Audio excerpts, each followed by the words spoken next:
I'm going to share with you guys my key tips when it comes to working out your chest. I keep well on my side, CJ Ack, now I gotta ride or die.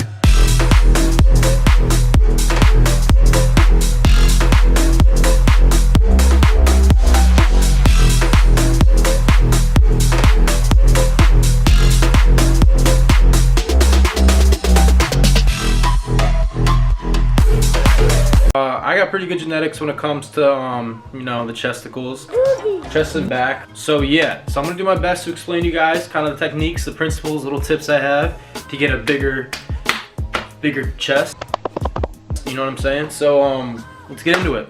All right, so this is my off day from the gym. So it's really a rest day, but I'm still gonna walk you through exactly what I would do in a regular chest portion of my push day. Basically, when I start chest, I always do pre-exhaustion techniques for 2 to 3 sets to get blood in the muscle. It allows you to have a better mind-muscle connection when you're going into a bench press. It just kind of makes you feel the muscle you're working better. So you're not going to be as stronger when you go to your, you know, bench presses, maybe just by a little bit. But again, I don't even focus on strength or heavy movements for chest. I keep the volume up, higher rep ranges, focusing on stretching the contraction is the most important thing, I believe, from a hypertrophy standing point. The best thing for focusing on hypertrophy, which is like the building up of muscle tissue, is to focus on the stretching the contraction and having better quality reps rather than having, you know, really strong, you know, bench press. Like my bench press isn't even that big. So I like to do these a lot. So obviously, so these are like cable flies, but I do them slightly differently. So usually, you know, people have them up higher, like Arnold did in pumping iron, but the way I do mine, which I feel it way more, is I kind of have them lower. I kind of let it pull me out where my shoulders are back. So I roll my shoulders back and I kind of bend my arms and I focus on only pushing with my elbows, kind of in like a semicircle motion. So it's like I feel the stretch, my shoulders are back, I really feel the stretch in my pecs, and then I try to bring my elbows together. Get a really good contraction and stretch on these. It's a lot different from doing your standard cable fly. So I'll do any kind of cable fly, dumbbell fly, anything that focuses on isolating your chest for about 2 to 3 sets, anywhere from 12 to 15 reps before I go into a main pressing movement. All right, so again, it's my off day, so I only have 25s on, you know, don't make fun of me. So prioritize your incline movements. So incline barbell bench, incline dumbbell bench, incline dumbbell flies, incline anything incline. Usually include 2 exercises for incline when it comes to chest for me, because people neglect the upper portion of the chest so much and then it ends up developing issues down the road.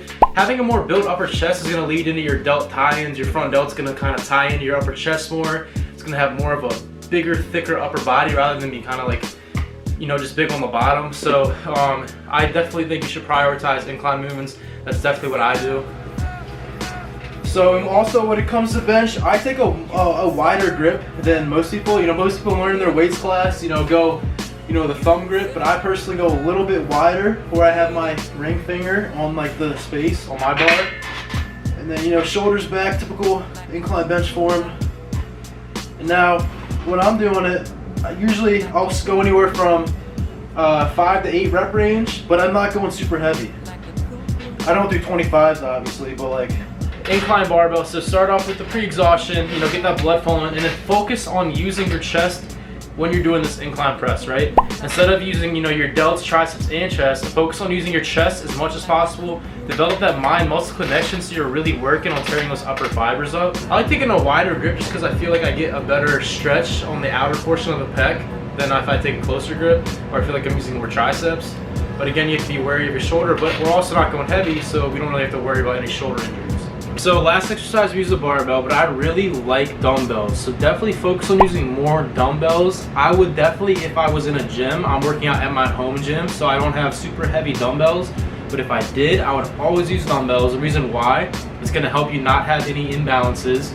Both pecs are getting the same amount of weight on each one of them. Also helps for getting a better stretch, you get a better contraction. It's just better from a hypertrophy standing point. Now, it's not gonna be as good for strength, but again, if you're coming here to get a bigger chest or bigger upper chest or any of that, you're gonna wanna focus on muscle size rather than strength. So dumbbells are definitely the way to go. Really focus on that stretch. Sometimes I'll even hold it.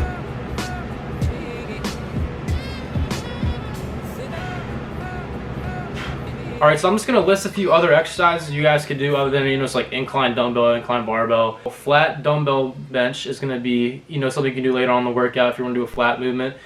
Incline and flat flies, dumbbell flies are really good. Make sure when you're doing them, you're really holding and focusing on that stretch portion because there's not as much weight on you when you're at the top portion. So really focus on getting that stretch when you're using dumbbells specifically, because cables, you always have constant tension. I also enjoy using type of like chest press machines. So like in my home gym, I've got this one like movable one, and when you use these, it's really good to use like intensity techniques where you're doing multiple drop sets because you can quickly change the weight. Pec deck is something I would only do maybe for a pre-exhaustion technique, not for like a later on exercise.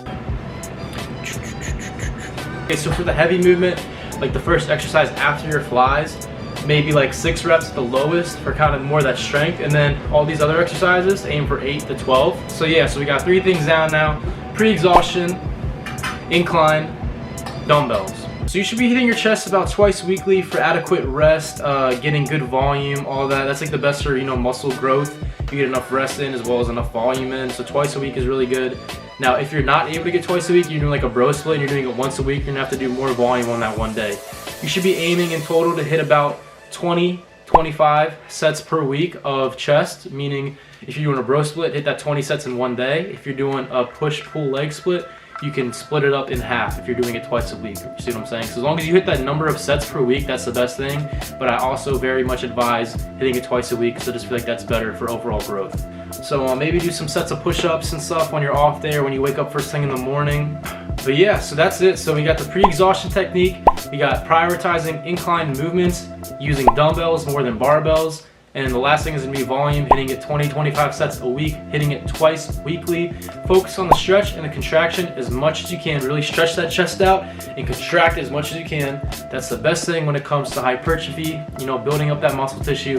So I hope that helped out. This video wasn't too long, but it was, just a quick tip on how to get a bigger chest, because that's what a lot of people come to me asking me for, because my chest is one of my strong points. So if you have any questions, leave a comment down below. I'll do my best to answer it. Make sure your form is always on point. Please subscribe if you haven't already. 500 subs, I'm releasing an 8-week bulking program, so please stay tuned for that. It's going to be really good, really detailed, help you guys get bigger, so make sure you're subbed. Follow me on Instagram as well if you haven't already at Alex_Eubank15. And that is it for today. Hope you guys enjoyed it, and I'll see you guys in the next one.